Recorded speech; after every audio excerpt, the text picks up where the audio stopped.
Ladies and gentlemen, welcome to another episode of E-Commerce Mastery. My name is Ben Gothard. I'm your host today, and we have such an extraordinary gentleman joining us as our guest for today's episode, a gentleman by the name of Jeff Hoffman. Now, what is so incredible about Jeff's story is, and Jeff, I want to get into it in a little bit, but you have such an incredible blend of creative, of business, of entrepreneurship that's all wrapped up and intertwined in the mosaic of your experience. I'm truly honored to be able to speak with you today, and I'm so excited to dive into the content and to dive into our topic today of how to really make your brand memorable. So thank you very much for being here today. I really appreciate it, and I would love to hear your story. Sure, and thank you so much for having me today. I'm glad to be here, especially that topic, because that's one of my favorite topics about brand, both personally and for your company.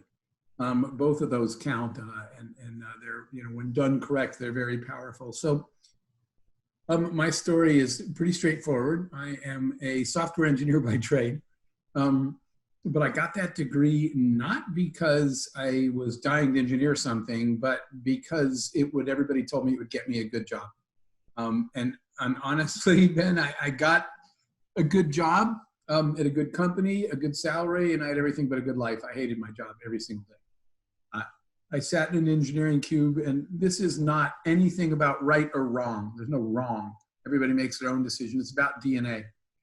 And my DNA just did not allow for the environment that I was in. So I was an engineer at a big engineering company for a short period of time. And then I left, and I've just been doing startups ever since. The very first startup that I had when I was 20-something years old and unemployed, I was in the airport waiting to check in for a flight, because back then you had to go to the counter to get a boarding pass. It took forever, an hour, and I missed the flight. And I went home, and so, again, at that moment in my life, I was a broke 20-something-year-old unemployed engineer with my parents yelling at me because I quit my job and had no money. But I got frustrated by an experience, and I went home, picked up a pen and paper, started drawing. And, if you've ever checked in at an airport, most everywhere in the world now, at a kiosk where you walk up, check yourself into one of those kiosks and get a boarding pass, that was my first invention. And fortunately, airports all over the world wanted those. So the first startup was successful. But to be fair, I was 20-something years old and had no idea how to run a company. All my employees that I'd get were like 40. So it was, learn trial by fire every day to build a company when I had no idea what I was doing. I've been doing startups ever since. The ones that I was part of that were our biggest successes were Priceline.com and Booking.com, Ubid.com. So those are all companies that I was part of building. And we had our failures too. And then along the way I did, and we can talk about this a little bit, I did not like being in an entirely left-brain society where I was engineering and doing tech all the time. So I did take a break, and I started a music company, then a film and television company, because I wanted to be in the creative arts, the creative side of my brain as well. So that is pretty much my story. I spend my time now teaching people how to build brands and teaching people how to launch and scale their companies. So basically, you changed the airline industry forever. You've built startups that have changed how people interact with other brands. And then you went and built this media empire as well.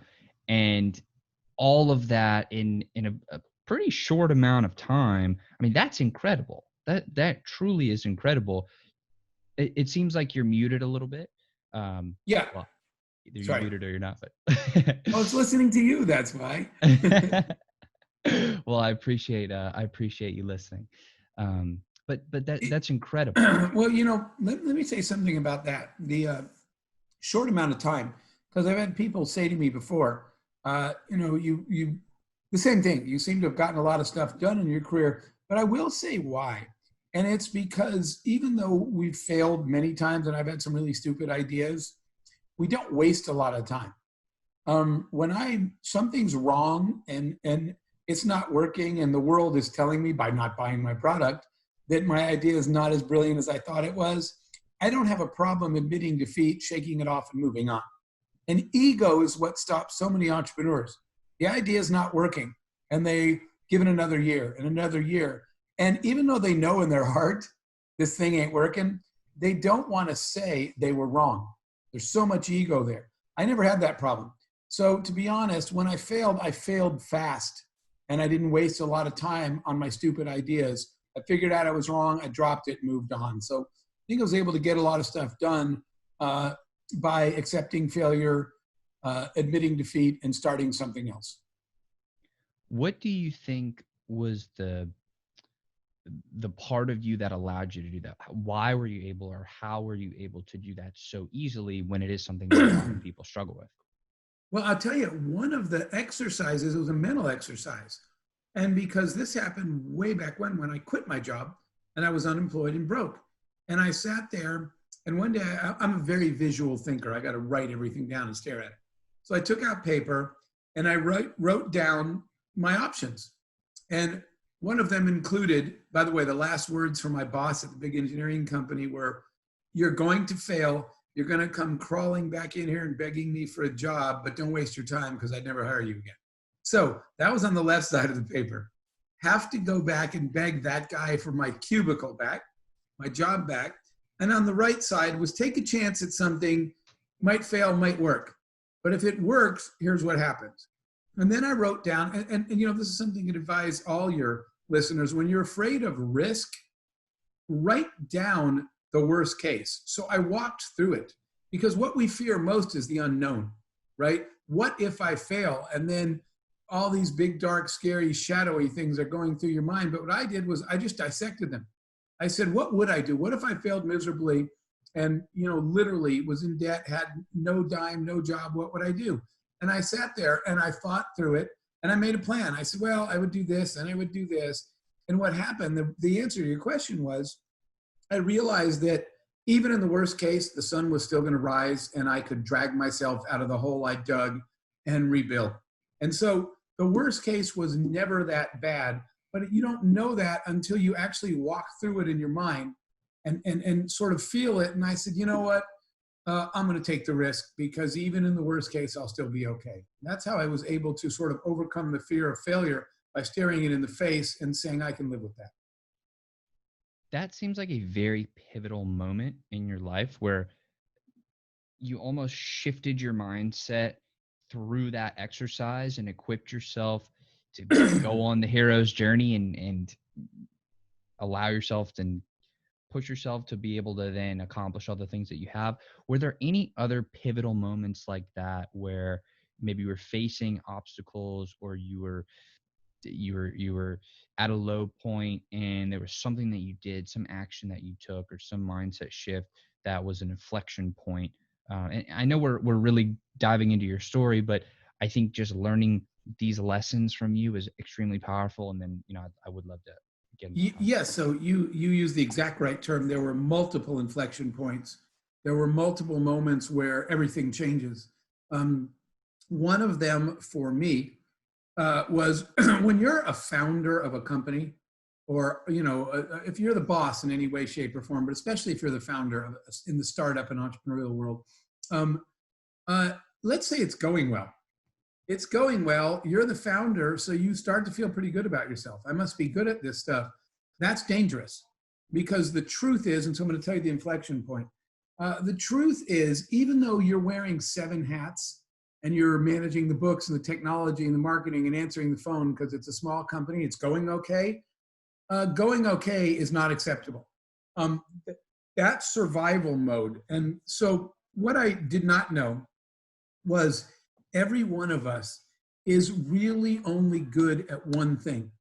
And once I'll tell you the inflection point moment real quick.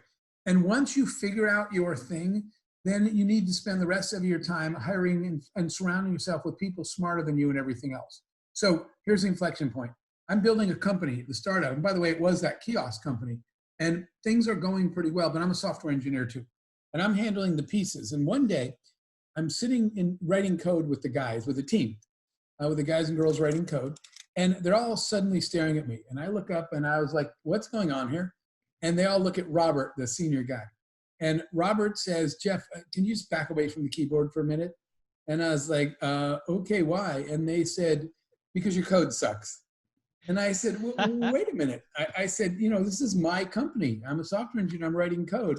And they said, we know it's your company. We know you're the CEO, and still you're the worst developer here. And I said, what degree do all you guys have? Everyone's like, computer science. I said, me too. And they said, and somehow we actually learned this stuff. And so I went through all that schooling, and I thought I was an engineer.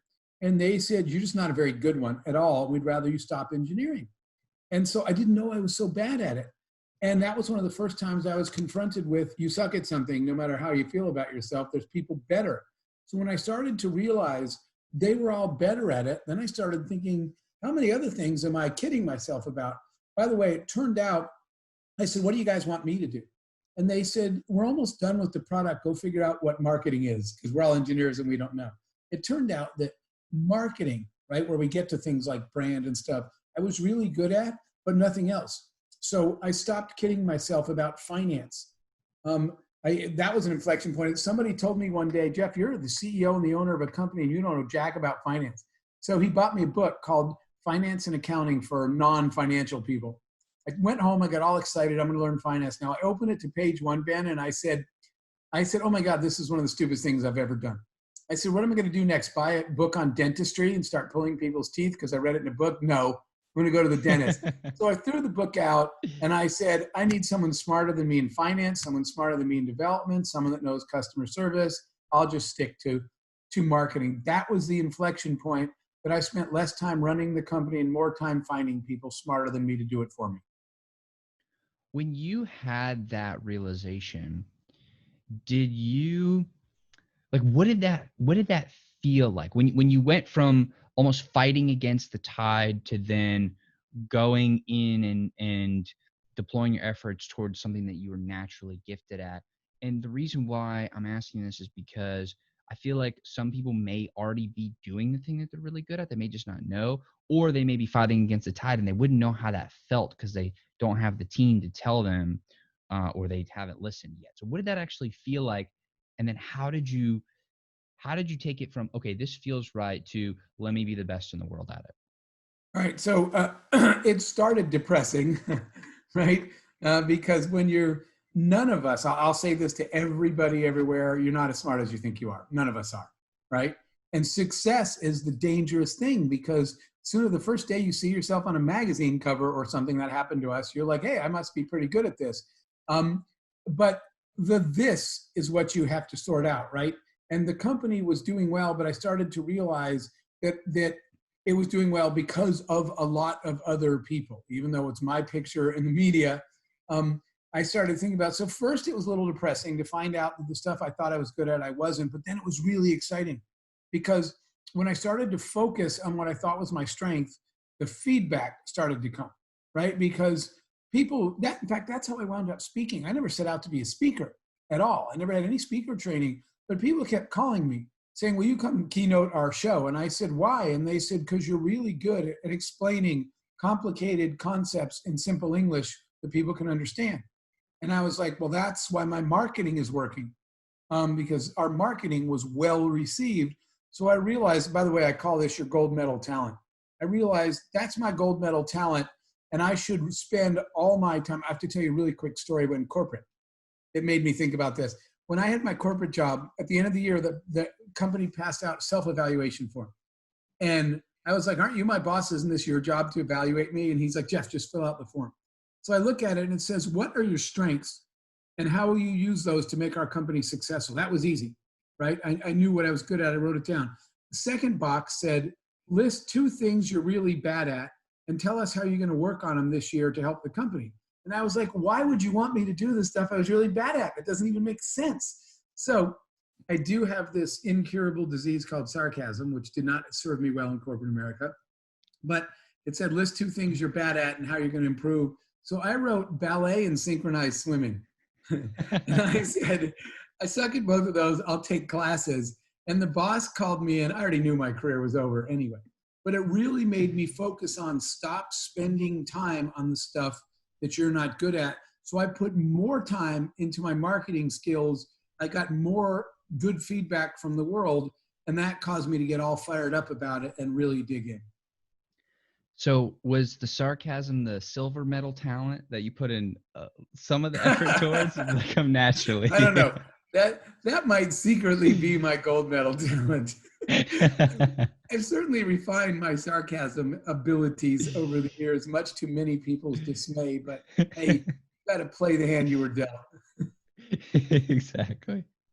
So I would love to now that we have a better understanding of really who you are and where you came from and what your strength is, I would love to move into branding and talk about these 3 fundamental concepts of branding and how to really knock that out of the park. Absolutely love that concept. Let me say why, and I'm so glad that your focus on that. Let me explain really why I think it's so important. Marketing is linear. It grows organically and it's linear. That's why the marketing world has terms like CPM, right? Your cost per thousand, and they measure how many dollars you spend, how many people did your message reach, how many engaged with your message. Let's think of it online. How many people saw your ad, how many people clicked on it, and then so you got reach, you got engagement, and then you got conversion. How many people bought something? And that's a numbers game. So if I double my marketing budget, then I'll double the number of viewers and hopefully double my engagement and conversion rate. Very, very linear. Brand is exponential. And the reason brand is exponential is that it's the tipping point from linear growth to exponential growth. And here is the reason. We talked about marketing being, I have to touch you in some way, online, offline, email, whatever it is, whatever method is, a banner ad, I have to get in front of you. Or in B2B businesses, it might be a visit or a phone call, right? A meeting. So you grow your business, the more money you spend, the more sales and marketing people you have, the more customers you can go talk to. But and the mega growth, the hockey stick takes off when you're sitting in your office. This happened, and I remember early on because we were selling to hotels. And we had a CRM. We had a list of all the hotels we were marketing to and had visited. And the phone started ringing. And hotels were calling. And we're like looking through our CRM and like, who talked to them? Nobody. They're not in our system. How can we help you? And they said, we just want to sign up and buy. And we're like, we haven't even marketed to you. And they said, no, I've already heard all about the company. And I just want it. Just sign me up. You don't need, I'm already sold. And so the company took off when marketing and sales went from outbound to inbound. And they go inbound when your brand is floating out there in the world and it resonates. So people were saying, no, I already heard about your company. I already know you're the one we want. And that is because we spent a lot of time shaping the brand. So I'll talk about what I think are the 3 most important things with brand. By the way, it was particularly cool in the early internet days because after only 1 year, Priceline.com, the Brand Institute, said it was the most recognized brand name in the internet at a moment in time, not long after the company was built. But I think everybody was proud of the fact that that was a very intentional focus. As you remember the William Shatner, Captain Kirk commercials, a lot of work was done. But let me talk about what I think are 3 concepts. Is that okay to go into that now? Please do. Okay, of a brand.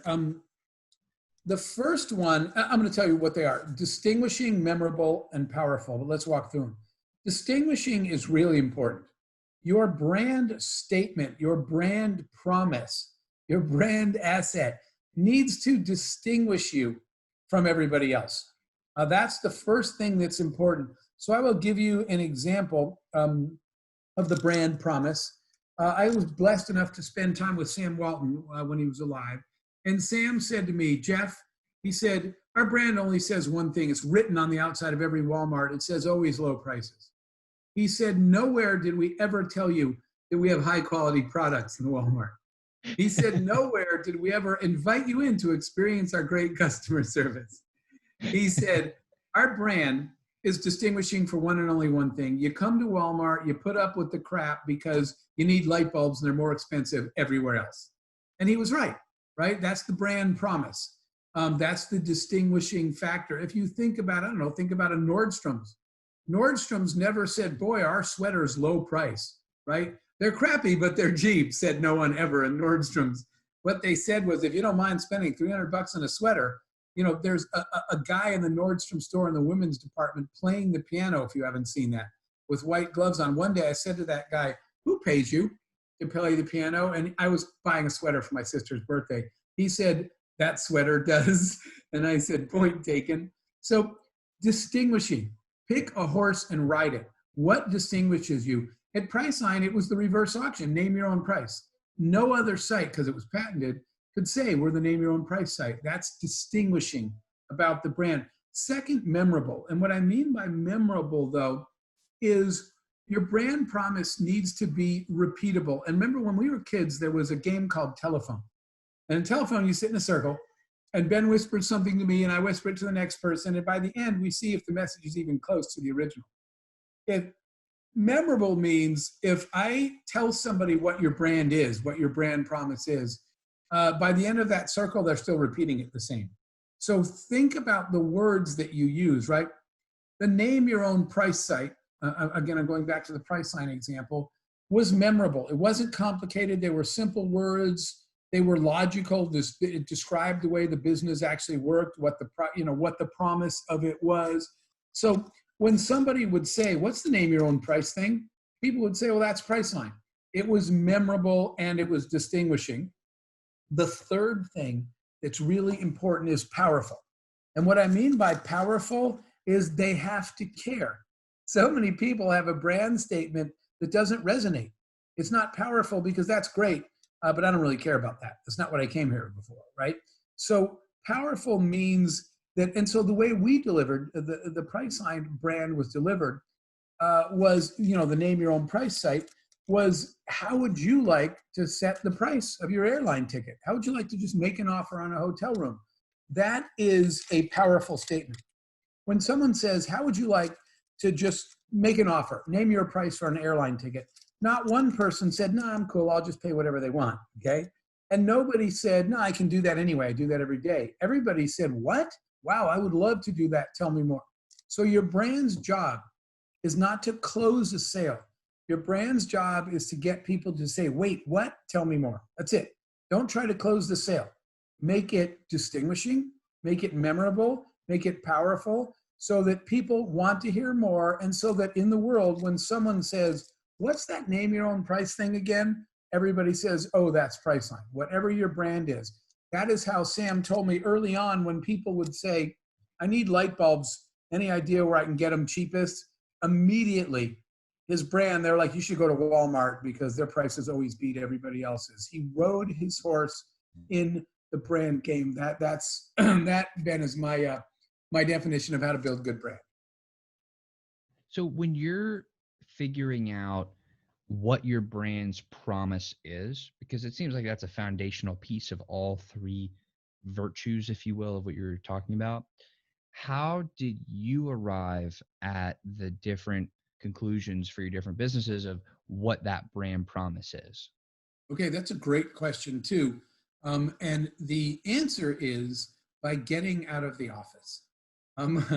We spent so much time. What I'm going to advise your listeners to do is go spend a day in the life of your customer.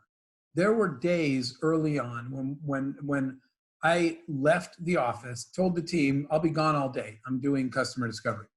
Changed into jeans and tennis shoes so I didn't look like I worked at the company. I literally multiple times, I had a product at one point that I was selling to stay-at-home moms. So you know where I went in the middle of the day? I put on tennis shoes, jeans. I went to the grocery store at 11 in the morning because that's where they were. And I got a cart and I wandered around produce. I kid you not. And I just chatted with people. Because what I needed to understand is what resonates with you, what distinguishes, what do you actually care about? Quit trying to guess. Create something in your office on your whiteboard, push it out in the world and hope people like it. Why don't you just go ask them what they like before you start?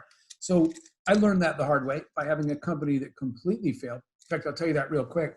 We were selling stuff online when the internet first came out, and it was to stay-at-home moms, and none of them bought anything. And the company failed, and I shut it down. And I went out, I emailed a few and said, I saw your email, do you mind a phone call? A couple of them said, sure. I said, why don't you buy anything? And I remember this one lady said, I like the product, but I'm not going to type my credit card into your website so you and your nerd friends can go out and buy more computers. That's a quote. I said, I can't see your credit card. And she said, I'm typing it into your website. That's why I didn't buy anything. Remember, the internet was new then. And I said, it's safe. And she said, well, how is it safe? I said, because we have RSA 128-bit encryption. And this woman said, sorry, Jeff, I only speak English. And I said, well, that's actually English. And she said, well, not to me. And I said, it's encrypted. And she said, and I said, do you know what encryption is? And she said, yes, that's how Egyptians bury their dead. I said, well, that's not encryption. And she said, then no, I don't know what it is. So lesson learned. I failed because I didn't spend a day in the life of my customer. So later, when we were building brand, I start by going immediately back to that grocery store where those housewives are and chatting with them to try to understand what's in their mindset. What do they listen to? What do they understand? What do they care about? What resonates with them before I ever even start the exercise of shaping a brand? That makes a lot of sense. The question that pops into my mind is, how do you then distinguish between like the old Ford saying, if you ask people what they wanted, they would say faster horses. So how do you distinguish between what the customer is saying, what they really want, and what you should be providing? Because believe it or not, I don't believe in that saying. And the reason why is because, and there have been books written on this, it's all in the way you ask the question. So I listen to a lot of experts on how to ask questions. One of my dearest friends, Mark Victor Hansen, you probably know him because he wrote the Chicken Soup for the Soul books. Mark and his wife, Crystal, just put out a brand new book called Ask. And I love the concept because it's talking about how to ask. So if you just said, how does your horse? And they said, great. And you said, what would you want? They'd say a faster horse. And you stopped there, then you would get Ford's answer. That's the problem. The reason I don't believe in that answer is because I don't stop there. What I'd say is, why do you want a faster horse? And they'd say, because I want to get to town quicker. So I would have said, so then what you actually want is to get to town quicker. And they would have said, yes, the horse isn't the issue. Getting to town quicker is what I want. They don't want a faster horse. They want to get to town quicker. And so what that is, by the way, I'll say this because we have a term for it. It's marketing to intent and not activity. The activity was riding a horse to town. The intent was, I just want to get to town quickly. Okay? So if you learn to uncover intent by asking questions, why do you even want a horse? Because I need to get to town. Why do you want a faster horse? Because I need to get there quicker. Why do you need to get there quicker? Because it takes half my day. Now we have a conversation. Now I have a brand. Now I have a brand that says the new way to save half a day. And people are like, really? I want to save half a day. And I say, great, then you need a car, not a horse. That's a conversation. So people do know what they want. They don't know how to get it. That's where I distinguish it. They thought a faster horse was the only way to, they knew they wanted to get to town faster. They just didn't know that the option. So you see what I'm saying? It's subtle. They didn't know they needed a car because they didn't know what a car was, but they did know what they want. And so it's all about how you ask the questions. And that's why I don't do it in a survey. That's why I'm saying I literally drive to a grocery store so that I have a chance to have a full conversation and say, what do you even need a horse for? And then I find out the real intent. So market to intent, not activity. Activity is riding a horse. Intent is trying to get to town quickly. Thank you for the clarification there. And that's absolutely, in my opinion, absolutely the right way to go about it, is to keep digging and find the truth of it and to really understand at a fundamental level what the issue is and then be able to solve that. So I want to be very respectful of your time. What else should I be asking you about here that would be, in your opinion, the most powerful thing for the audience to hear? Maybe like the most actionable thing, the most powerful thing that we haven't discussed yet. I'll give you one last thing. There is an exercise that I've created, a practice, a habit, whatever you want to call it, that has helped me learn a lot. I made up a term for it. I call it info sponging. And info sponging is this concept. I challenge myself to go learn one new thing every day that I do not need to know. So many of the ideas I got them by borrowing them from some other industry. from somebody else. And the reason I say that is I started, man, asking this question. The world's most successful people, I was wondering this, what are they doing that everyone else isn't? They must be doing something the rest of us are not, or they wouldn't be where they are. And I found some things. And one of them is they don't stay heads down focused on their industry and their company and their product 24/7. They actually schedule time to let their curiosity run wild. It's just scheduled. You can't be distracted by every shiny object. But the difference is what they do is they schedule shiny object hour once a week, right? Where they literally are doing that. When I discovered that, so here's my concept of info sponging.